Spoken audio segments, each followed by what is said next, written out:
పల్లరాజేశ్వరరెడ్డి గారు చెప్పిన సమాచారం ప్రకారం మోకిల్లాలో మెగా శ్రీనివాసరెడ్డి మెగా కంపెనీ ఉంది కదా, ఈ కాళేశ్వరంలో అవినీతి చేసిన mega company plus Pochampalli Srinivasa Reddy గారు కలిసి 750 కోట్ల విల్లా ప్రాజెక్ట్ చేస్తున్నారు మోకిల్లాలో.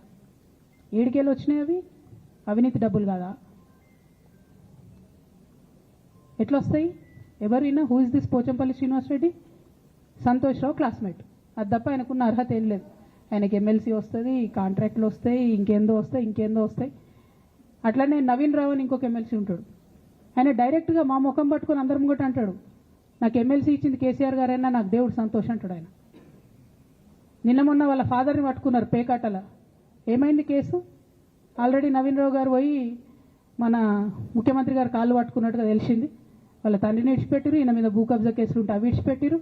అంటే ఓ పక్క సంతోష్ రావు గ్యాంగు, ఇంకో పక్క హరీష్ రావు గ్యాంగు 100కు 100% రేవంత్ రెడ్డి గారితో, ఇక్కడున్న కాంగ్రెస్ ప్రభుత్వంతో, అవసరమైన సందర్భంలో పైనున్న బీజేపీతోని వాళ్ళు కోఆర్డినేషన్లో ఉండి బీఆర్ఎస్ పార్టీకి జలగల్లాగా పట్టి పీడుస్తున్నారు. నిరంతరం బీఆర్ఎస్ పార్టీకి నష్టం చేస్తున్నారు.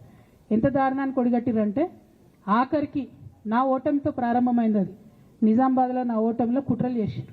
ఆనాడే మనం రివ్యూ చేసుకుంటే బాగుండలేదు. కానీ ఇప్పుడు అది ఎక్కడికి వచ్చింది? కామారెడ్డిలో పెద్దసారి ఓడిపోయేదాకా వచ్చింది పరిస్థితి. మూడోసారి ప్రభుత్వం పోయేదాకా వచ్చింది పరిస్థితి.